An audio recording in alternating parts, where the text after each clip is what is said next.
बाद सबसे पहले विधानसभा के शीतकालीन सत्र की करेंगे, जो 18 से 21 दिसंबर तक इस बार आयोजित होगा। प्रदेश विधानसभा अध्यक्ष कुलदीप पठानिया ने करीब 3 सप्ताह के विदेश दौरे से वापस लौटकर ये जानकारी दी है और आज उन्होंने शिमला में पत्रकार वार्ता कर अपने अनुभव भी साझा किए हैं।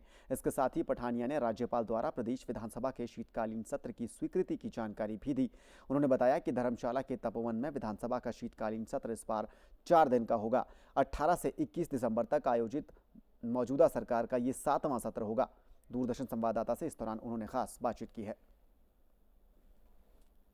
22 दिनों के विदेश दौरे के बाद विधानसभा अध्यक्ष कुलदीप पठानिया वापस लौटे हैं और ये दौरा कितना अहम रहा है, इस पर बात करने के लिए विधानसभा अध्यक्ष इस वक्त हमारे साथ मौजूद हैं।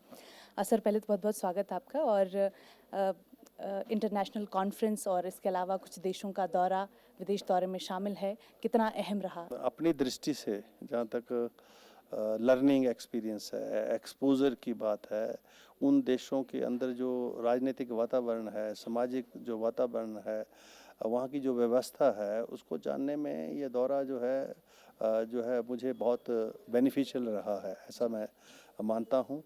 और वहाँ से बहुत सारी ऐसी चीज़ें हैं जो मैंने महसूस की हैं जो हिमाचल प्रदेश में की जा सकती हैं, क्योंकि हिमाचल प्रदेश का जो पर्यावरण है वो भी इन देशों का जो पर्यावरण है या वहाँ की जो ज्योग्राफी है उससे मिलता जुलता है और अच्छा मौसम भी है। तो उस दृष्टि से, टूरिज्म की दृष्टि से हिमाचल प्रदेश को भी उन ऊंचाइयों तक पहुंचाया जा सकता है। एक बात और सर, शीतकालीन सत्र की जो तिथियां हैं वो तय हो गई हैं, राज्यपाल को अप्रूवल के लिए भेजा था, अप्रूवल भी मिल गया है, लेकिन कहीं ना कहीं सबके मन में ये सवाल ज़रूर है कि इतने कम सिटिंग्स का जो ये सेशन है ये क्यों रखा गया, क्या वजह है? अब ये तो जो बिजनेस है वो गवर्नमेंट तय करती है। तो अभी जो है रेनी जो सीज़न का जो अभी मानसून सत्र हुआ था उसमें काफ़ी लंबा डिटेल्ड 11 सिटिंग्स हमने की हैं। तो उसके बाद 2 महीनों में मेरे ख्याल बिजनेस इतना ज़्यादा होगा नहीं, इसलिए 4 सिटिंग्स गवर्नमेंट ने प्रपोज की। हम चारों के लिए वी वर रेडी। 4 की बजाय 6 देते, 8 देते, 10 देते। तो 18 से 21 तक यह है। इसकी नोटिफिकेशन आज शाम 5 बजे तक हो जाएगी और 5 बजे के बाद माननीय सदस्य अपने विषय जो हैं विधानसभा को नेवा के माध्यम से प्रेषित कर सकते हैं। नेवा क्या है सर, और नेवा में किस तरह की सुविधाएं अब मिलेंगी? नेवा ई विधानसभा, आप जानते हैं कि हिमाचल प्रदेश की विधानसभा देश की सभी विधानसभाओं में ई विधानसभा के रूप में अग्रणी है और ये जो व्यवस्था थी ये अन्य विधानसभाओं में अपनाई गई। लोकसभा में भी अब पेपरलेस कार्रवाई होती है।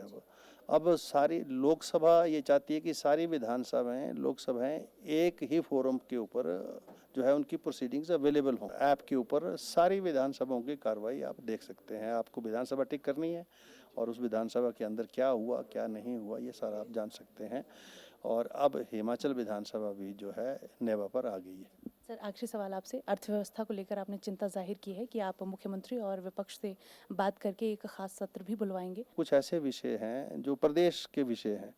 एम्प्लॉयमेंट प्रदेश का विषय है, चाहे एक पार्टी सत्ता में है या दूसरी है, सभी को रोजगार के जो साधन हैं उनको जो है पैदा भी नहीं करना है, लोगों तक पहुंचाना भी। तो इन विषयों के ऊपर कॉन्सेंसस होना चाहिए पॉलिटिकल पार्टीज़ का, ताकि बजाय इसके कि दोषारोपण करने की बजाय हम जो तथ्य हैं उनको जानें और उसके ऊपर अपना दृष्टिकोण दोनों जो हैं वो जो है इस तरह से बनाएं कि ये विषय अब स्टेट के विषय हैं, इसके ऊपर दोनों को मिलकर आगे बढ़ना है। बहुत बहुत शुक्रिया बातचीत के लिए।